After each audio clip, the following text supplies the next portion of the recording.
Miyamoto Musashi is often remembered as Japan's greatest swordsman. He fought over 60 duels and never lost a single one.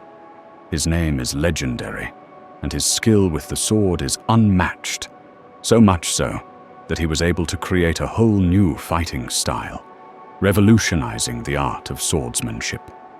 He was a master strategist, an undefeated warrior, and an enigmatic figure whose life is surrounded by as much mystery as it is by brilliance. But who was Miyamoto Musashi really? Was he merely a ruthless killer, or was there something deeper, some underlying philosophy and wisdom that guided him through his battles and shaped his life? Musashi's life was more than just a series of deadly duels. It was a journey of constant self-improvement, strategic mastery, and a relentless quest for personal and spiritual growth. His story is about more than just battle. It's about a search for meaning, purpose, and mastery in all aspects of life. Miyamoto Musashi is a name that is synonymous with legend. Born in 1584, Musashi's story spans across centuries, inspiring not only warriors and martial artists, but anyone seeking to understand the principles of strategy, self-discipline, and personal mastery. He is often considered Japan's greatest swordsman, not only for his unparalleled skill in battle, but also for the profound philosophical insights he left behind. Musashi is perhaps best known for his invention of the Niten Ichi-ryū, the two-sword style of combat, which revolutionized swordsmanship. However, what makes Musashi truly remarkable isn't just his achievements on the battlefield, but the depth of his character, his relentless pursuit of knowledge, and his exploration of art, strategy, and spirituality. Beyond the blood and battle, he was a philosopher, an artist, and a teacher whose wisdom has transcended generations. Musashi's greatest legacy is not just his combat prowess, but the lessons he imparted through his writings and teachings. His work, the Book of Five Rings, has inspired not only warriors, but also military leaders, business strategists, and individuals seeking to master their own lives. But before he became the legendary figure we know today, Musashi's journey was one filled with hardship, self-discovery, and countless battles. To understand who Musashi really was, we must first trace the steps of his early life and the battles that shaped him. Miyamoto Musashi was born in 1584 in the Harima province of Japan, during a time when the country was in the midst of the Sengoku period, an era of nearly constant civil war. Musashi's early life was filled with hardship and loss, but these experiences would shape him into the man who would become the greatest swordsman in Japanese history. Musashi's father, Munisai, was a respected samurai and martial artist who taught him the basics of combat from a very young age. Tragically, Musashi's mother died when he was still an infant, leaving him to be raised by his father and later by other family members. His early years were marked by the turbulence of war, and at a young age, he was exposed to the harsh realities of battle. By the time Musashi was 7 years old, his father had already started training him in the ways of the sword. Munisai was a skilled martial artist, but Musashi would soon surpass him in skill. His training was not just physical, it was mental and spiritual as well, as Musashi began to learn the principles of discipline, focus, and strategy. Musashi's childhood was also marked by the death of his father when he was around 13. This left him with a deep sense of responsibility and independence. At 13, Musashi entered his first duel against an older, more experienced swordsman named Arima Kihei. Despite his youth, Musashi won the duel, which would set the stage for the many battles that would follow.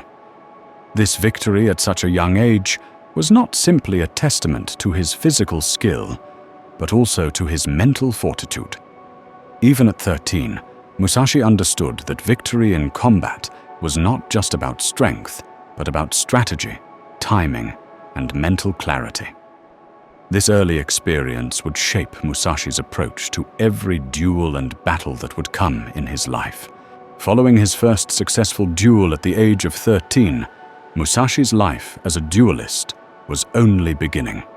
His reputation for being a fierce, calculating fighter quickly spread, and over the next few years, he would engage in several duels that would further hone his skills and his mind.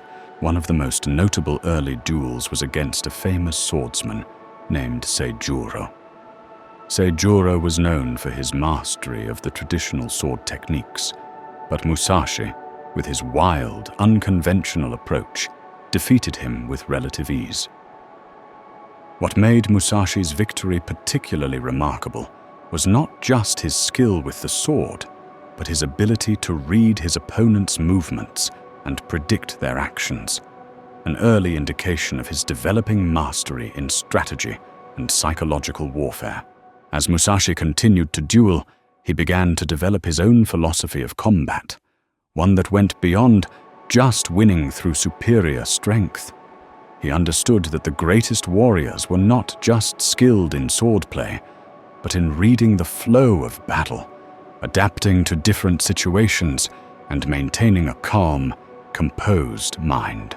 By his mid-teens, Musashi was becoming known not only for his technical prowess, but for his ability to outthink his opponents.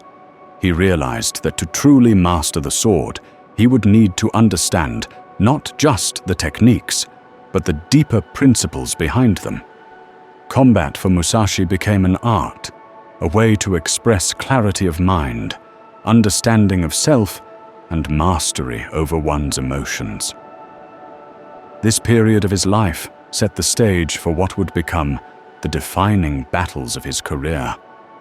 But it also laid the groundwork for the spiritual and philosophical journey that would ultimately shape his legacy. After his early success in duels, Musashi embarked on what would become the most formative period of his life, the Musha Shugyo, or warrior's pilgrimage.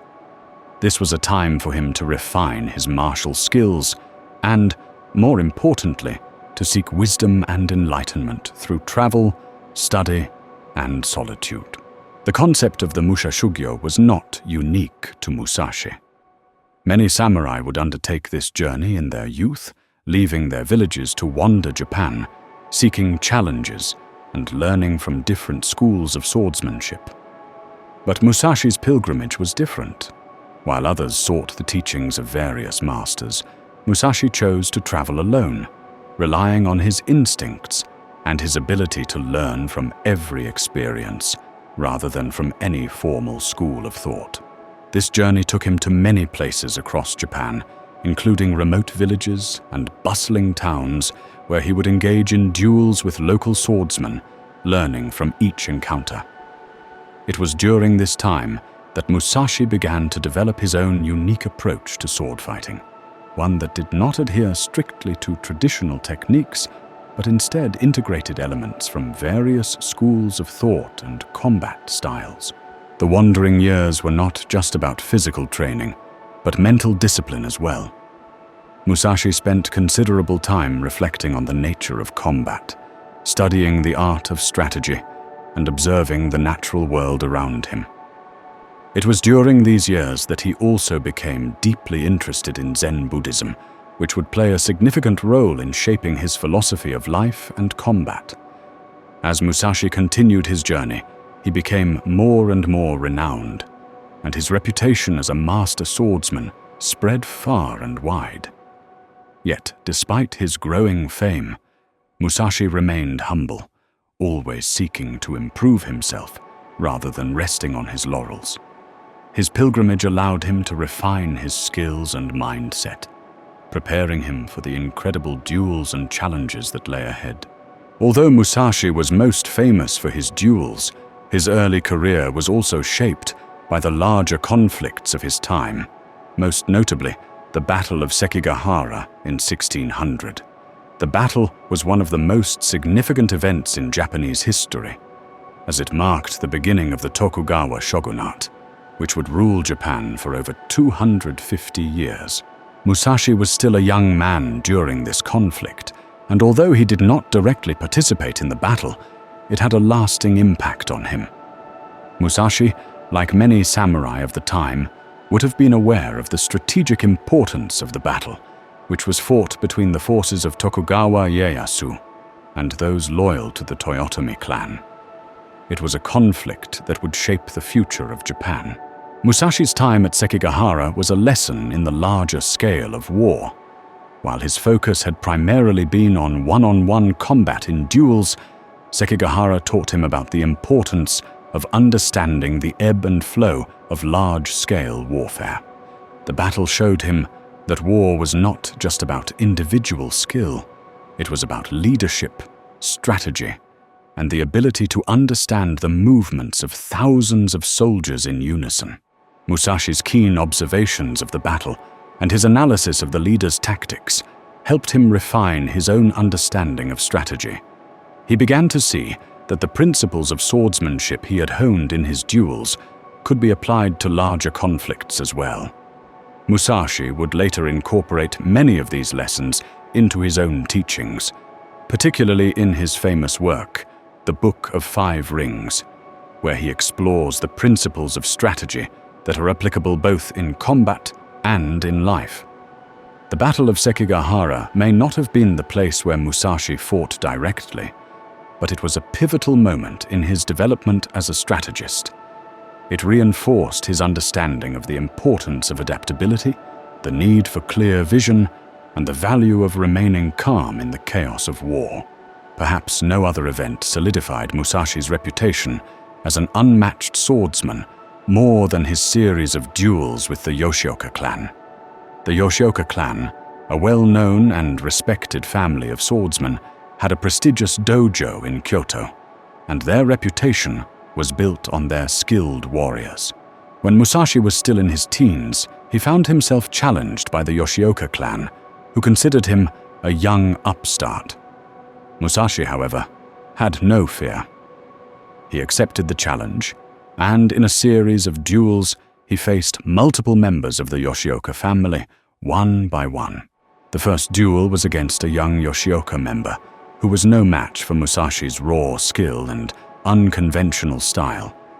Musashi defeated him easily, but that was just the beginning. The Yoshioka clan, enraged by the defeat of their younger members, sent out their most formidable warriors to face Musashi.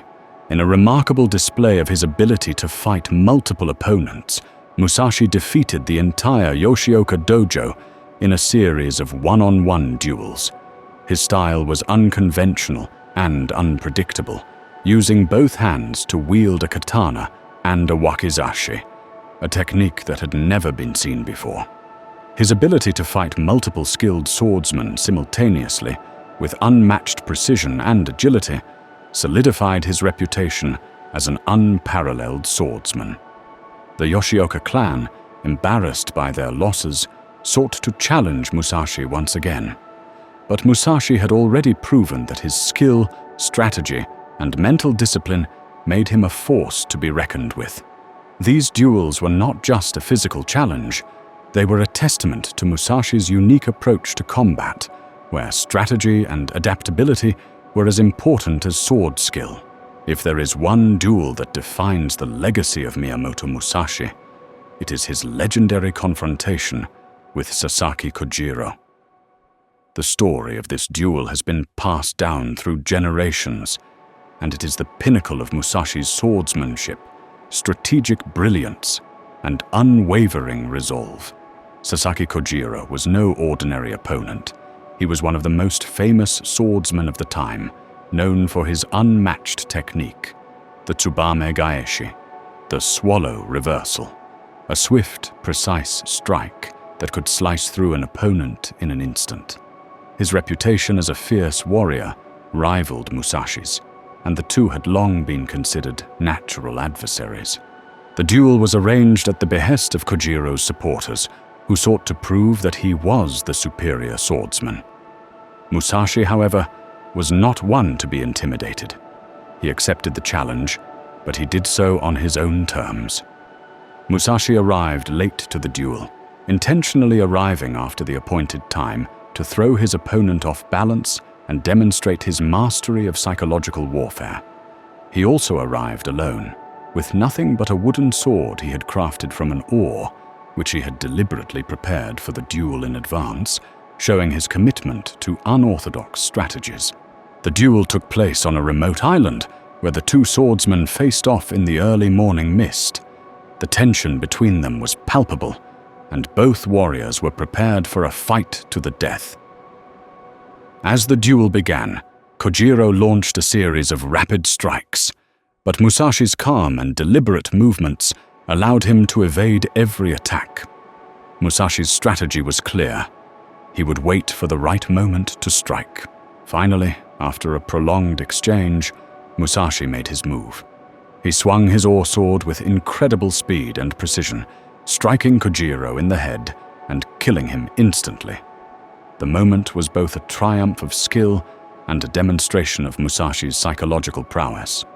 By arriving late, using an unconventional weapon, and remaining calm throughout the duel, Musashi had not only defeated one of Japan's greatest swordsmen, but also proved the supremacy of his own philosophy.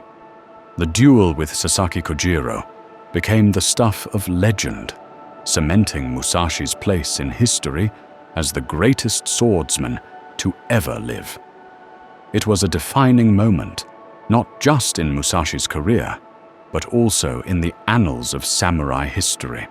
Musashi's innovation in swordsmanship was not just a matter of physical skill, it was a philosophy.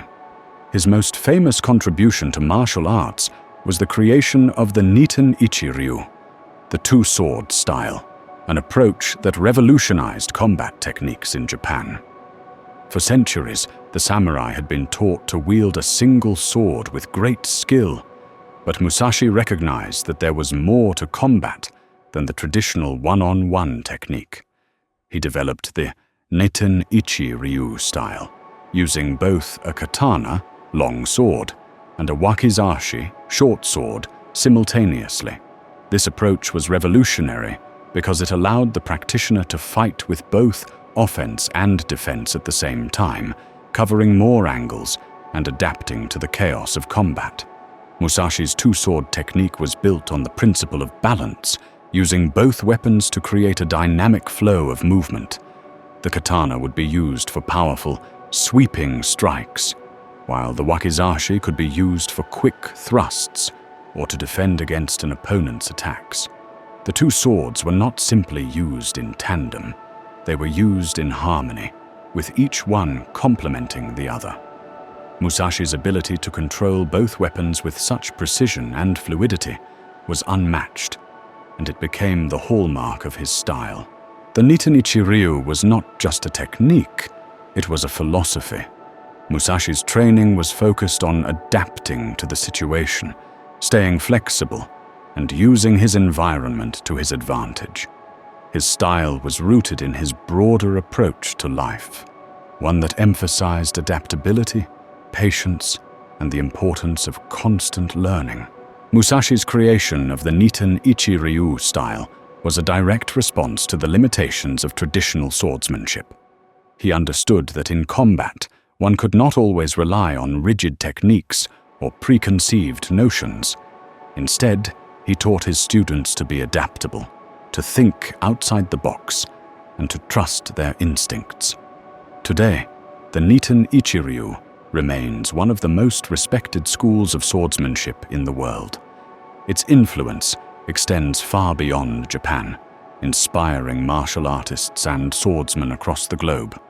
Musashi's legacy, through this style, has endured for centuries, solidifying his place as a true master of the blade.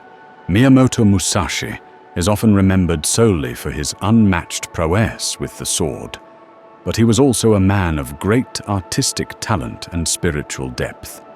Musashi was deeply influenced by Zen Buddhism, and his approach to art was informed by the same principles that governed his swordsmanship: discipline, mindfulness, and simplicity. One of Musashi's lesser-known accomplishments was his calligraphy. His work in this field is still admired for its boldness and fluidity.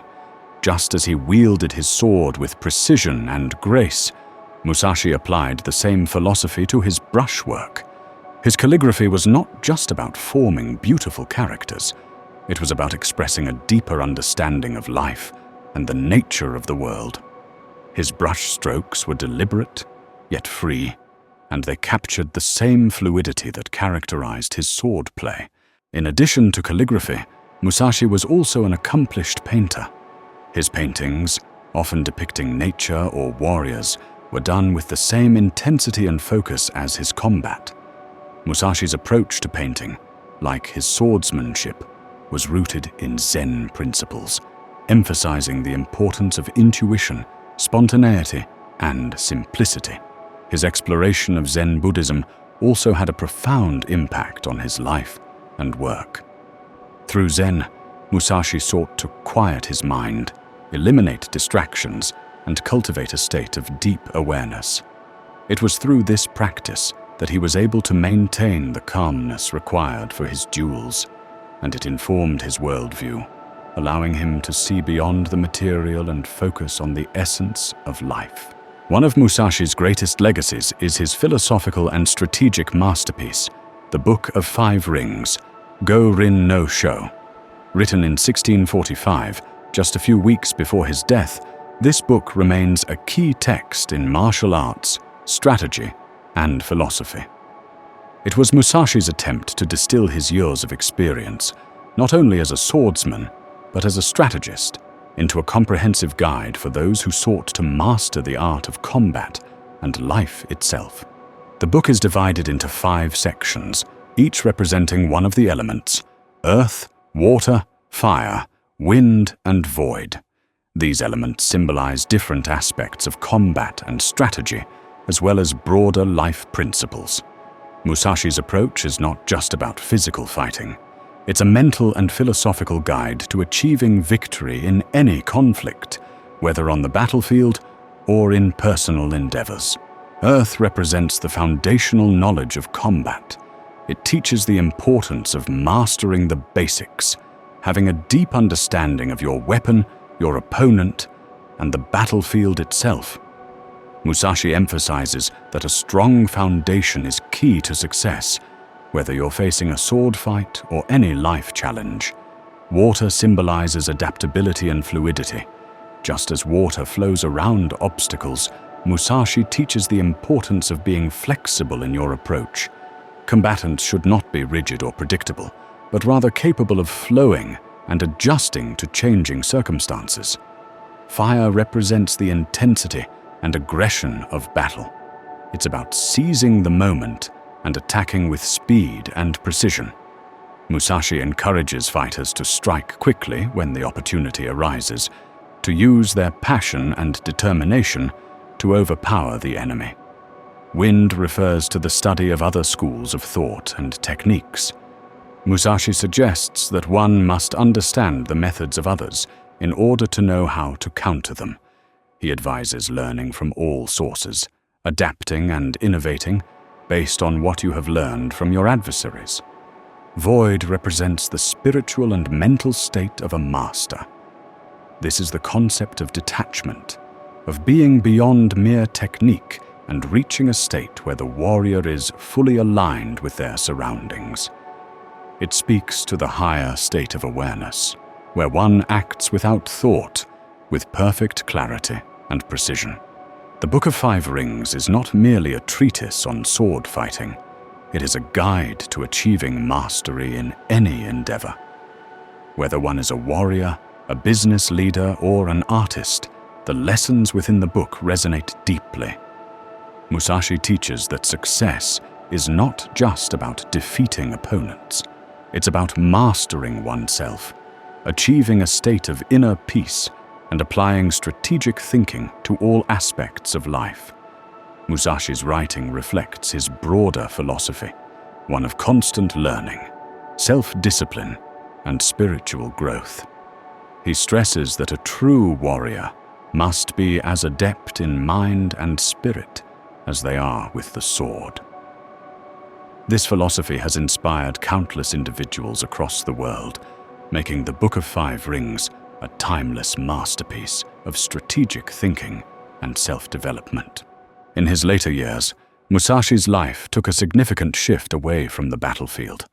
Having achieved legendary status as a swordsman, he retreated from the public eye and became a hermit, spending his time in seclusion and reflection. It was during this period that Musashi reached the height of his philosophical and artistic development. After the famous duel with Sasaki Kojiro, Musashi's reputation as a master swordsman was cemented, and he began to withdraw from the world of duels and combat. The warrior who had once fought in countless battles now sought a life of peace and introspection. He wandered from place to place, seeking spiritual enlightenment and deeper understanding. His later years were characterized by his search for inner peace and harmony. Musashi immersed himself in the teachings of Zen Buddhism, which had a profound influence on his thinking. Zen, with its emphasis on simplicity, mindfulness, and being present in the moment, resonated deeply with Musashi's approach to both combat and life. It was through this spiritual journey that Musashi was able to reconcile the violence of his earlier years with the tranquility he sought in his later life.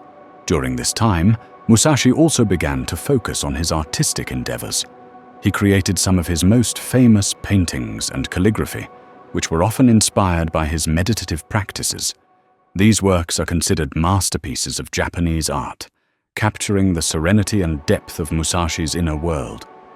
Musashi's later life was also marked by his commitment to teaching others. He established his own school of swordsmanship, the Niten Ichi-ryū, and began to pass on his knowledge to a new generation of warriors.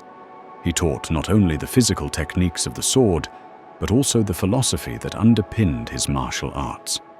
Musashi's teachings emphasized self-discipline, the importance of constant learning, and the pursuit of personal mastery.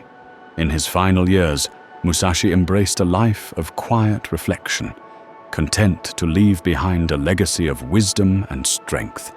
Though he had been one of the most feared warriors in Japan, he died peacefully in his sleep, having lived a life full of battle, learning, and spiritual discovery. His later years, far removed from the violence of his youth, represent the culmination of his journey from warrior to philosopher, a journey that has inspired generations of people to seek balance, peace, and mastery in their own lives. Miyamoto Musashi died in 1645 at the age of 61, in the solitude of his mountain retreat. Unlike many warriors of his time who met violent or premature deaths, Musashi's passing was quiet and peaceful. He died from natural causes, having spent the final years of his life in deep contemplation and spiritual practice. Musashi's death marked the end of an era, but his legacy has endured for centuries. He left behind a wealth of teachings, not only about swordsmanship but about life itself. His Niten Ichi-ryū style became one of Japan's most respected schools of martial arts, and his Book of Five Rings has been studied by warriors, scholars, and strategists worldwide. Musashi's impact on martial arts and philosophy cannot be overstated. His approach to combat, strategy, and life influenced countless generations of samurai and continues to resonate today. His teachings on adaptability, mindfulness, and the pursuit of mastery have crossed cultural boundaries and are applied in various fields, from business strategy to personal development. Beyond his martial prowess, Musashi's legacy is also shaped by his exploration of art, philosophy, and Zen Buddhism. He showed that a true warrior is not only skilled with a sword, but also with their mind and spirit. Musashi's life reminds us that greatness is not achieved through mere strength or violence, but through constant self-reflection, growth, and a commitment to learning. Today, Musashi is remembered not just as Japan's greatest swordsman, but as a philosopher, an artist, and a master of life. His story is a testament to the power of dedication, the value of a well-rounded life, and the importance of always striving to be better, both in combat and in life. Miyamoto Musashi's life offers more than just a record of duels, battles, and swords. It provides a profound blueprint for living with purpose, discipline, and self-awareness. His journey was one of continuous learning and growth, traits that remain crucial in the modern world. Whether you're striving for success in your career, personal life, or in martial arts, Musashi's principles continue to resonate today. One of the core lessons Musashi teaches us is the importance of adaptability. In a world that is constantly changing, we must learn to flow like water, adjusting to circumstances and finding opportunities even in adversity. His emphasis on understanding both yourself and your opponents, whether in business, sports, or relationships, can be applied to any challenge. Understanding others, their methods, and their weaknesses gives you the strategic advantage, just as Musashi mastered the art of combat by studying not only swordsmanship, but also the philosophies and techniques of his adversaries. His philosophy goes beyond mere tactics. It's about cultivating a mindset of inner peace, discipline, and constant improvement. Musashi's emphasis on the void, the spiritual aspect of mastery, teaches us that true success is not just about external achievements, but about achieving a harmonious balance within. His journey into Zen and his artistic endeavors reflect the importance of nurturing both the mind and the spirit, not only the body. In modern life, Musashi's teachings about personal mastery and self-discipline are more relevant than ever.